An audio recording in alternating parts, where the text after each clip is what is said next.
Hello everyone, आप सबका स्वागत है एक्सेल फॉर बिगनर्स के इस वीडियो सीरीज़ में, जिसमें हम बिल्कुल स्टार्टिंग से लेकर एडवांस मोड तक हम एक्सेल सीखेंगे। आप सबसे रिक्वेस्ट है पेशेंस बनाए रखिएगा, क्योंकि बेसिक्स सीखना आसान नहीं है। बट अगर आपके बेसिक्स वीक हुए, आपके फंडामेंटल्स वीक हुए, तो आप एडवांस लेवल पे जाके भी गलती कर सकते हो। So guys, let me get started. So guys, जब भी आप एक्सेल में लॉगिन करोगे तो आपको ऐसी स्क्रीन दिखेगी, और इस स्क्रीन के अंदर मैं आपको पहले बताना चाहूँगा कि मैं एक्सेल 2019 यूज़ कर रहा हूँ। अगर आप कोई और वर्जन यूज़ कर रहे हो तो थोड़ा सा हो सकता है आपका इंटरफेस अलग हो, आपको जो दिखे थोड़ा सा अलग हो, बट मोर और लेस ऐसा ही होगा, अनलेस एंड अनटिल आप बहुत पुराना वर्जन को यूज़ कर रहे हो। तो मैं बेसिक से स्टार्ट करना चाहूँगा कि एक्सेल है क्या, एक्सेल इस्तेमाल कहाँ होता है। आज की डेट में अगर मैं आपको बताऊं तो मोस्टली आई बिलीव 70 से 80% लोग एक्सेल को जो यूज़ करते हैं वो अपनी लिस्ट्स मेंटेन करने के लिए करते हैं। चाहे वो आपकी बेसिक हाउस होल्ड की लिस्ट हो कि आपने सब्जी तरकारी क्या खरीदनी है, चाहे वो आपके कामों की लिस्ट हो, आपके सेल्स में कस्टमर्स की लिस्ट हो, CRM में आपके कस्टमर्स की लिस्ट हो, या अकाउंटिंग डेटा हो। बट 70 to 80% काम जो है वो लिस्ट पे ही हो रहा है। दूसरा जो मैं इंपॉर्टेंट पॉइंट कवर करना चाहूँगा वो ये है कि हमें एक्सेल यूज़ क्यों करना चाहिए। फ्रेंड्स, एक्सेल एक ऐसा टूल है जिसको हम जितना अच्छे से यूज़ करेंगे उतना ही हमारे को इससे बेनिफिट मिलेगा। बहुत पावरफुल टूल है ये उस एक पेनी आदि की तरह है, या उस एक्स की तरह है जिसको अगर आप शार्प करते रहोगे तो आप पेड़ बहुत जल्दी काट लोगे, और अगर आप नहीं करते तो ब्लंट होने के बाद आराम आराम से काम होगा। नॉर्मली मेरे फ्रेंड्स एंड फैमिली मेरे को अप्रोच करते हैं कि एक्सेल तो वो भी यूज़ कर रहे हैं और बहुत सालों से इस्तेमाल कर रहे हैं, उसके बाद भी जो मैं 5 मिनट में काम कर लेता हूँ उसमें उनको 2 घंटे लग जाते हैं। इसलिए मेरा एम ये है कि मैं इसको बिल्कुल बेसिक से स्टार्ट करते हुए मीडियम लेवल पे लेके जाऊँ, फिर एडवांस लेवल पे लेके जाऊँ, और आपको इस मुकाम पे पहुँचा दूँ कि आप मेरे वीडियोस के सहारे वो सीख सकें कि जो काम आज आप 2 घंटे में कर रहे हैं वो आप 5 मिनट में कर सकें। इसका बहुत छोटा सा एग्जांपल मैं आपको आगे बताऊंगा, बट ये हर किसी के काम आएगा।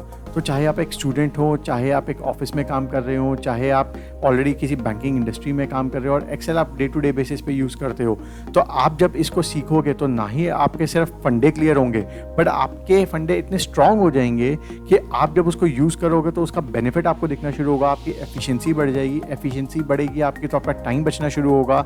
और मैंने देखा है कि बहुत सारे लोग जो एक्सेल अच्छे से यूज़ करते हैं वो अगर स्टूडेंट हैं तो अपने टीचर्स के सामने, अपने कलीग्स के सामने शो ऑफ करते हैं, और अगर वो कहीं काम कर रहे हैं तो उनकी एफिशिएंसी बढ़ने की वजह से उनको प्रमोशन तक मिला है। सो फ्रेंड्स, मैं जब भी कोई काम स्टार्ट करता हूँ या जब मैं कोई काम करता हूँ तो मैं कोशिश करता हूँ कि उसके लिए एक स्टोरी अपने दिमाग में बुन लूँ ताकि मुझे याद रहे, और उसी तरीके से जब कोई काम स्टार्ट करना होता है तो एक स्टोरी की तरह मैं उसको स्टार्ट करूँ, लोगों को एक स्टोरी समझा के बता सकूँ, ताकि जो मेरा एम है वो दूसरा आदमी भी आराम से समझ सके। तो मैं आपको एक बहुत छोटी सी स्टोरी से इसको स्टार्ट करना चाहूँगा। बहुत दूर कहीं एक गांव था लकड़हारों का, लंबर जैक्स जिन्हें हम कहते हैं, और उनका रोज़ का काम क्या था, सुबह चले जाते थे, शाम तक पेड़ काटते थे, लाते थे, उसको बेचते थे, अपना बीवी बच्चों को पालते थे। एक दूसरे गांव से लड़का आया और वो उनके साथ सुबह सुबह जब गया तो बैठकर सिर्फ अपनी एक्स पे धार लगाता रहा, यानी अपनी कुल्हाड़ी को सिर्फ पहना करता रहा। 2 घंटे बीत गए। लोगों ने कहा, अरे तू पागल है क्या, तू सुबह से बैठ के सिर्फ अपनी कुल्हाड़ी घिसे जा रहा है, पेड़ कब काटेगा, क्या अपने बीवी बच्चों को तूने खाना खिलाना है या नहीं खिलाना।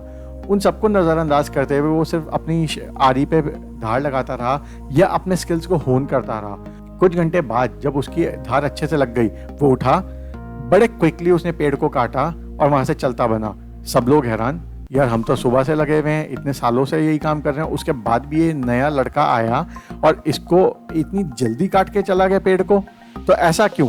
तो उसने जवाब दिया कि देखो भाई लोग, जो आप कर रहे हो और जो मैं कर रहा हूँ उसमें फ़र्क सिर्फ इतना है कि मेरे जो स्किल्स हैं, यानी मेरे जो टूल्स हैं, उनको मैंने इतना शार्प कर रखा है कि मैं कोई भी काम को बहुत जल्दी अचीव कर लेता हूँ। उसी तरीके से एक्सेल एक टूल है, तो उससे आप काम किस तरीके से करोगे। आप उससे 6 घंटे लगा के काम करना चाहते हो या आप उससे 15 मिनट में वो काम अचीव करना चाहते हो, आपके ऊपर है। आप प्रैक्टिस कितना करते हो, आप उसको कितना अच्छे से समझते हो। तो इसलिए आप इसको अच्छे से सीखो। अगर आपको कोई प्रॉब्लम आती है, आपको कोई इशू आता है, तो आप नीचे कमेंट्स में करो। आप मेरे को डायरेक्टली ईमेल भी कर सकते हो, मैं अपना ईमेल आईडी नीचे डिस्क्रिप्शन बॉक्स में दे दूंगा। बट आप एक और छोटी सी कहानी याद रखना, कछुए और खरगोश वाली। खरगोश ने जल्दी जल्दी करा, हार गया, और कछुआ जो है वो बड़े आराम आराम से करता रहा और रेस जीत गया। तो कोई फ़र्क नहीं पड़ता अगर हम खरगोश नहीं बन पाते, हम कछुए भी हैं। हम इसको बहुत अच्छे से सीखेंगे और अच्छे से सीखने के बाद इसका बेस्ट यूटिलाइजेशन करेंगे ताकि हम एक्सेल को बहुत अच्छे से यूज़ कर सकें। So friends, let me get started. तो मैं स्टार्ट करता हूँ कि एक्सेल है क्या। एक्सेल जो है बेसिकली कॉम्बिनेशन है बहुत सारे सेल्स का, और सेल्स क्या होता है, रो और कॉलम्स का जो कॉम्बिनेशन होता है। रो क्या है, जितने भी हॉरिजॉन्टल या लेटे हुई लाइंस हैं वो रोज़ हैं, कॉलम्स जो भी खड़े हुए या वर्टिकल हैं वो कॉलम्स हैं। इस पूरे के कॉम्बिनेशन को हम स्प्रेडशीट कहते हैं, यानी कि combinations of rose and columns जो हैं उससे एक हमारी स्प्रेडशीट बनती है। बहुत साल पहले मैंने स्टार्ट करा था इसको लोटस 1 2 3 से, उसके बाद बहुत सारे वर्जन्स आए 2003, 7, 10, 16, 19, अब ऑफिस 365 जो कि हमारा लेटेस्ट वर्जन है। सो मैं यहाँ पे 2019 वर्जन यूज़ कर रहा हूँ और आप जब खोलोगे एक्सेल तो उसको आपको इस तरीके से दिखेगा। ये 3 पार्ट्स में बटा होता है, ऊपर का आपका टूल बार या रिबन, तो इसके अंदर आपकी जितनी कमांड्स हैं वो सारी आ जाती हैं। बीच वाला एरिया जो कि स्प्रेडशीट का, ये सारे रोज़ कॉलम्स इसके अंदर होते हैं, सारा काम हम यहाँ करते हैं। और सबसे नीचे आपका स्टेटस बार, उस स्टेटस बार में आप कोई भी कैलकुलेशन कर रहे हो या आप सेल में किस मोड में हो, जो मैं आपको आगे समझाऊंगा, वो सारा हमारे को यहाँ दिखता है। हमारा मेनली काम जो है वो सारा का सारा बीच वाले में ये होता है। और इसके अंदर मैं बताऊँगा जो ये हमारा ग्रीन ग्रीन दिख रहा है ये एक्टिव सेल है। ये एक्टिव सेल जो है कॉम्बिनेशन है रो और कॉलम का। अगर इसमें F कॉलम और 5th रो है तो इस सेल को मैं F5 कहता हूँ। तो इसलिए बहुत छोटी छोटी चीज़ें हैं, मैं बिल्कुल बेसिक से बता रहा हूँ, तो आप थोड़ा सा पेशेंस रखना, क्योंकि मैं इसमें कोशिश करके सारे फंडामेंटल्स कवर करना चाहता हूँ। उसके बाद भी अगर कोई चीज़ रह जाती है या किसी चीज़ पे आपके एक्स्ट्रा सवाल हो तो आप नीचे कमेंट बॉक्स में प्लीज़ कमेंट छोड़िए। मैं कोशिश करके ना ही सिर्फ उस पर आपका कमेंट का जवाब दूंगा, बट मैं उसका कोई ना कोई वीडियो भी बनाने की कोशिश करूँगा ताकि आपकी प्रॉब्लम सॉल्व हो सके। तो अब मैं स्टार्ट करता हूँ। जो आपकी स्क्रीन में सबसे ऊपर दिखता है इसको हम रिबन या टूल बार कहते हैं। 2016 वर्जन से ये बहुत इजी हो गया है। पुराने वर्जन्स में सिर्फ होम, इंसर्ट, पेज लेआउट लिखा होता था, लोगों को समझ नहीं आता था। अब बहुत आसान हो गया है क्योंकि सब कुछ विजुअल हो गया है। विजुअल होने से ये बेनिफिट हो गया है कि अगर मैं आपको एग्जांपल देता हूँ, अगर मेरे को किसी सेल को फिल करना था तो यहाँ पे ये बकेट हो गई है गिराते हुए कलर, तो इससे मुझे पता लग गया कुछ फिल करना है। इसी के साथ में अगर मैं देखूँ तो ए लिखा हुआ है और ए लिखे के नीचे उन्होंने रेड कलर दिखा रखा है माइक्रोसॉफ्ट ने। इसका मतलब फ़ॉन्ट जो आप टाइप कर रहे हो उसका कलर चेंज करना है। मैं थोड़ा सा और राइट में आता हूँ, ये पूरा का पूरा जो पैनल है ये अलाइनमेंट का है, तो इससे मेरे को पता लग जाता है मेरे को जस्टिफाई करना है, सेंटर अलाइन करना है, राइट अलाइन करना है। अब मैं रिबन की डेप्थ में आ जाता हूँ। इसमें अगर आप देखोगे ऊपर आपका फाइल है, होम है, इंसर्ट है, पेज लेआउट है, फॉर्मूला है, डेटा है, रिव्यू है, व्यू है, हेल्प है। एक्रोबैट मैंने इंस्टॉल कर रखा है इसलिए दिखा रहा है, वरना हेल्प के बाद ये ऑप्शन जो आपको दिखाता है tell me what you want to do. तो ये छोटी छोटी चीज़ें हैं जो बहुत हेल्प करती हैं। मैं होम को थोड़ा सा डेप्थ में बताऊंगा, बाकी सबको मैं थोड़ा सा ब्रीफली बताऊंगा, ताकि जैसे जैसे हमें यूज़ करना होगा हम तब उसको डिस्कस करेंगे और हम इस कोर्स को आगे बढ़ाएंगे। तो अब मैं होम में स्टार्ट करता हूँ। होम में सबसे पहला ऑप्शन जो है ये क्लिपबोर्ड का है, cut, copy, paste, format painter. इसके अंदर कट का, अगर आपको कोई कहीं से कट करके सेल पेस्ट करना है कहीं और, कॉपी अगर आपने करना है तो कॉपी के अंदर आप देखोगे तो 2 ऑप्शंस आएंगे। आप नीचे साइड में एरो पे दबाओगे, कॉपी, और कॉपी के साथ आ रहा है copy as picture. Copy as picture बहुत काम आता है अगर स्पेशली आज की डेट में अगर अपने को कोई डेटा कॉपी करना है और व्हाट्सएप पे भेजना है, तो डेटा हमारे सारा स्क्रैम्बल ना हो, तो हम उसको कॉपी एज पिक्चर कर लेते हैं।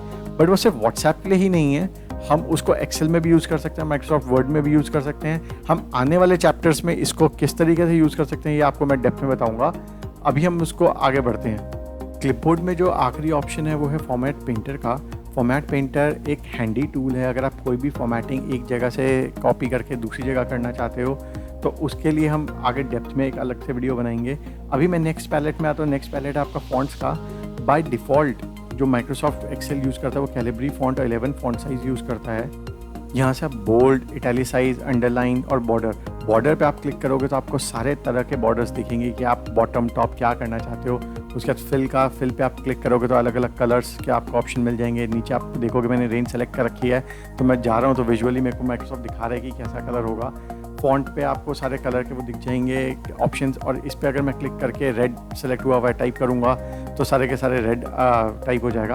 अगला पैनल में आता हूँ, ये अलाइनमेंट का है। आप जो भी लिख रहे हो उसको टॉप अलाइन करना चाहते हो, सेंटर अलाइन करना चाहते हो, बॉटम अलाइन करना चाहते हो, या फिर आप उसको किसी एंगल पे करना चाहते हो, 15 डिग्री, 25 डिग्री पर 60 डिग्री।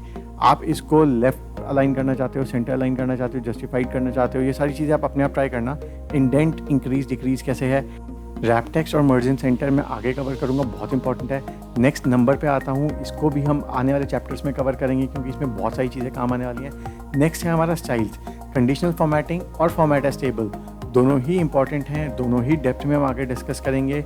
अभी मैं आपको दिखाऊंगा कि जो इसका नेक्स्ट और लास्ट पार्ट है स्टाइल का, नॉर्मल, बैड, गुड, न्यूट्रल आप इसको क्लिक करते हो तो वो आपको विजुअली दिखा रहा है कि किस तरीके से आपकी फॉर्मेटिंग चेंज करता जा रहा है। मैं इसको नॉर्मल कर देता हूँ वापस और आगे बढ़ता हूँ। सेल्स, इंसर्ट, डिलीट इसी चैप्टर में आपको करके दिखाऊंगा। Same goes for format. Last आया अगर हमारे editing, auto sum, fill, clear, ये सारी बहुत इंपॉर्टेंट चीज़ें हैं। जैसे जैसे हम चैप्टर्स में आगे बढ़ेंगे तो इसको आपको डेप्थ में बताऊँगा।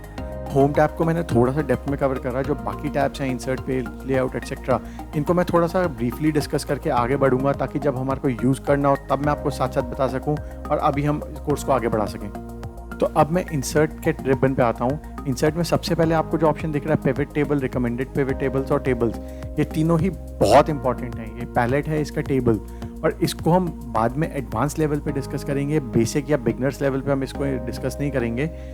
नेक्स्ट पैनल जो है वो इलस्ट्रेशंस का है। इसके अंदर आप पिक्चर, शेप्स, ये सारी इंसर्ट कर सकते हो। जब हम यूज़ करेंगे तो बताऊंगा। एडेंस अभी हमारे काम नहीं आने वाला, बाद में हम इसको कवर करेंगे, क्योंकि एक्सेल में बहुत सारी चीज़ें हैं जो सिर्फ हमारे लिए नहीं है, सबके लिए हैं। तो हो सकता है उनके काम की चीज़ हो, हमारे काम की नहीं हो। मैं इसमें नेक्स्ट में आता हूँ चार्ट्स। चार्ट्स एक अच्छा टूल है जिसमें आप जो भी आप डेटा दिखाना चाहते हो उसको विजुअली दिखा सकते हो। 3D मैप्स हमारे अभी काम नहीं आएगा। इसी तरीके से हम लाइन, कॉलम्स, विन लॉस को भी एडवांस में कंसिडर करेंगे। फिल्टर्स, लिंक्स और सिंबल्स अगर मैं थोड़ा सा आगे आपको दिखाऊं, ये तीनों बहुत काम की चीज़ें हैं, बट हम इसको बाद में कवर करेंगे। पेज लेआउट पे मैं आ जाता हूँ। पेज लेआउट के अंदर जो सबसे इंपॉर्टेंट पार्ट है वो पेज सेटअप का है। आप जो अपना पेज का सेटअप करना चाहते हो, आप चाहते हो कि आपका जो डॉक्यूमेंट है वो पोर्ट्रेट हो, वो लैंडस्केप हो, या आप उसमें पेपर के साइजेस चेंज करना चाहते हो, वो सारा इसमें हो जाता है। आप इसके अंदर अगर प्रिंट एरिया सेट करना चाहते हो तो प्रिंट एरिया इसके अंदर से सेट होगा। तो ये सारी चीज़ें करने के बाद अगर आप चाहते हो कि आप उसमें जो ग्रिड लाइंस हैं या जो हेडिंग्स हैं वो दिखें ना दिखें, वो सारे आप कर सकते हैं। अरेंज में अगर आप इमेजेस यूज़ कर रहे हो तो इमेज कोई आपको आगे लानी है या 2 इमेजेस हैं आगे पीछे करनी है, वो सारा यहाँ से होगा। अब मैं नेक्स्ट पे आता हूँ। फार्मूलाज अब माइक्रोसॉफ्ट ने इतनी अच्छी रिप्रेजेंटेशन से कर दिया है कि अगर एक नॉर्मल यूज़र भी है तो उसको परेशान होने की ज़रूरत नहीं है। अगर आपको सम करना है तो सम में होगा। अगर आप इसमें रिसेंटली यूज़ में जाओगे तो सारे रिसेंटली यूज़ आ जाएंगे। फाइनेंशियल में जाओगे, आप NPV, IRR कुछ निकालना चाहते हो तो वो सारे इसके अंदर आ जाएंगे। लॉजिकल एंड सो ऑन, सारे के सारे फार्मूलाज आपके बहुत ईजिली और अच्छे से ऑर्गेनाइज हो गए हैं। इसमें मैं आगे बढ़ता हूँ। डिफाइन नेम्स, इसके अंदर नेम मैनेजर या डिफाइन नेम बहुत इम्पॉर्टेंट, बहुत काम आने वाली चीज़ है और नॉर्मली लोग इसको नहीं इस्तेमाल करते। मैं आपको एक बहुत छोटा सा एग्जांपल देता हूँ। अगर कोई एक रेंज ऑफ सेल्स है तो मैं उसको सेलेक्ट करके यहाँ उसका नाम डिफ़ाइन कर सकता हूँ, जिसे हम डिफ़ाइन नेम कहते हैं। और अब उसके बाद मेरे को उसका कहीं भी रेफरेंस देना हो, चाहे वो किसी के एज का डेटा हो, चाहे वो किसी के मार्क्स का डेटा हो, तो मुझे सिर्फ और सिर्फ इज इक्वल टू लिखकर उस पर्टिकुलर नेम को जो मैंने डिफ़ाइन करा है रेफ़र करना है और एक्सेल अपने आप वहाँ से डेटा उठा लेगा। डिफाइन नेम पे मैं अलग से एक पूरा चैप्टर बनाऊंगा, इसलिए हम उसको अलग से डेप्थ में डिस्कस करेंगे। अभी हम आगे बढ़ते हैं। नेक्स्ट जब मैं जाऊंगा तो वो मेरा है फार्मूला ऑडिटिंग और बैंग। ये एक बहुत इंपॉर्टेंट चीज़ है। अगेन आई डोंट नो लोग इसको कम क्यों यूज़ करते हैं। इसको यूज़ करने से इतना बेनिफिट मिलता है, इतना काम आसान हो जाता है कि जब मैं इसको आपको डेप्थ में बताऊंगा तो आपको लगेगा यार ये हमें आज तक क्यों नहीं पता था। और बिलीव मी, जब मेरे को पहली बार इसके बारे में कि मेरे प्रोफेसर ने दिखाया था तो मैंने कई रातें जाकर इसको ढूंढा, क्योंकि मुझे ये भी नहीं पता था इसको ढूंढना क्या है, क्या सर्च करना है मुझे। अब मैं आगे बढ़ता हूँ। इसमें लास्ट ऑप्शन है मेरा कैलकुलेशंस का। कैलकुलेशंस अभी हम जब यूज़ करते हैं बेसिक लेवल पे तो हमारी वर्कशीट बहुत छोटी होती है, बहुत लिमिटेड डेटा होता है। बट जब हम इसको फाइनेंशियल मॉडल बनाते हैं और बहुत ज़्यादा डेटा होता है, उस टाइम पे हम इसकी जो कैलकुलेशन है उसको मैनुअल कर देते हैं ऑटोमेटिक की जगह, ताकि जब हम कोई चेंजेस करें तो हम मैनुअली उसको जाके कैलकुलेट कर सकें। इसमें आप देखोगे ऑप्शन है कैलकुलेट न्यू का और कैलकुलेट शीट का। तो जब आपने कैलकुलेशन को मैनुअल कर रखा है, उस टाइम पे अगर आप कैलकुलेट नाउ या कैलकुलेट शीट दबाओगे तो सिर्फ शीट कैलकुलेट होगी, पूरी वर्कबुक कैलकुलेट नहीं होगी। अभी हमारे काम नहीं आएगा, आगे आएगा। मैं आगे बढ़ता हूँ। डेटा जो है हमारा मोस्टली जो इसमें जितने भी ऑप्शन हैं सारे हमारे एडवांस या मीडियम टू एडवांस लेवल पे जाके काम आते हैं, तो इसलिए मैं इसको अभी नहीं कवर करूँगा। इसके अंदर जो हमारे काम आने वाली चीज़ें हैं मीडियम लेवल पे भी, वो हमारा data validation, fill, remove duplicates, filter और कंसोलिडेट, ये सब आएगा, बट हम उसको आगे कवर करेंगे। रिव्यू में मैं आ जाता हूँ। इसमें अगर आपने माइक्रोसॉफ्ट वर्ड या कोई और माइक्रोसॉफ्ट का प्रोडक्ट यूज़ कर रखा हो तो जो बेसिक ऑप्शंस हैं, spelling check, smart lookup, translate, new comments, ये सारे ऑप्शंस इसमें हैं जो मेरे को अभी बताने की ज़रूरत नहीं है। जब हम कभी रिव्यू पे आएंगे तब हम इसको डिस्कस करेंगे। अब मैं व्यू पे आ जाता हूँ। व्यू के अंदर आप देखोगे तो ऑप्शंस हैं workbook views, show, zoom, work Windows, macros. Workbook view में जो सारे ऑप्शन आ रहे हैं मैं आपको वो दिखा देता हूँ। Normal, page break view, page layout. Normal जो भी हम देख रहे हैं, पेज ब्रेक व्यू अगर हम अलग अलग पेजेस पे काम कर रहे हो तो उसको दिखा देगा। पेज लेआउट व्यू अगर हमने अलग अलग पेजेस की सेटिंग कर रखी है तो उसको यहाँ पे दिखा देगा। और कस्टम व्यूज़ में बहुत सारी चीज़ें आप कर सकते हो। शो में अगर मैं बात करूँ तो रूलर जो आपको साइडों में दिख रहा है वो आपको देखना ही देखना। ग्रिड लाइन्स जो सारी बॉक्सेस दिख रहे हैं ये देखना ही देखना। फॉर्मूला बार बहुत इंपॉर्टेंट है, आपको देखना हमेशा चाहिए। हेडिंग्स अगर आप पेज अपने को रिपीट कर रहे हो, आप चाहते हो हेडिंग्स रिपीट हो तो वो। जूम के अंदर जूम पे हम क्लिक करेंगे तो 15%, 10% से लेकर 400% तक का हमें ऑप्शन दे देता है। 100% पे अगर मैं क्लिक करूंगा तो जो मेरा डिफ़ॉल्ट 100% व्यू है उसके ऊपर मेरे को ला के दे देगा ये। जूम सिलेक्शन अगर मैंने कोई डेटा सेलेक्ट कर रखा है और फिर मैं जूम सिलेक्शन करूँ तो उस लेवल तक जूम करेगा। अभी मैं 100% पे क्लिक करके नेक्स्ट पेन पे आता हूँ। नेक्स्ट पैनल हमारा विंडोज़ और उसके बाद हमारा मैक्रोस है। दोनों ही मीडियम टू एडवांस लेवल में होंगे तो इसलिए मैं इसको अभी कवर नहीं करूँगा, मैं इसको आगे कवर करूँगा। हमारा रिबन में सिर्फ फाइल और हेल्प रह गया है जो कि मैं नेक्स्ट चैप्टर के साथ कवर करूँगा। अब आपने जो भी देखा आप इसको दोबारा देखिए, इसकी प्रैक्टिस कीजिए। Now we have already started the Excel for beginners and I hope आपको ये पसंद आया होगा। अगर इसमें कोई कमेंट है, कोई सुझाव है आपका तो आप नीचे कमेंट्स में डालिए और पेशेंस रखिएगा क्योंकि हमने यहाँ पे आज स्टार्ट करा है तो हम इसको आगे भी बढ़ेंगे और अपने मुकाम पे भी पहुँचेंगे। आप इस चैनल को सब्सक्राइब करना मत भूलना, साथ में बेल का आइकन भी दबाना ताकि जब मैं इसके फॉलोअप वीडियोस डालूंगा, मैं नेक्स्ट वीडियोस डालूंगा तो आपके पास नोटिफिकेशन आ जाए, आप उसका पूरा अच्छे से बेनिफिट ले सकें। और अगर आपको ये अच्छा लगा हो तो प्लीज़ इसको लाइक करिए, अच्छा नहीं लगा तो आप इसको डिसलाइक करिए। कमेंट्स में मुझे बताइए कि क्या कमी इसमें रह गई। अपने फ्रेंड्स एंड फैमिली के साथ शेयर करिए। Thanks a lot, thank you.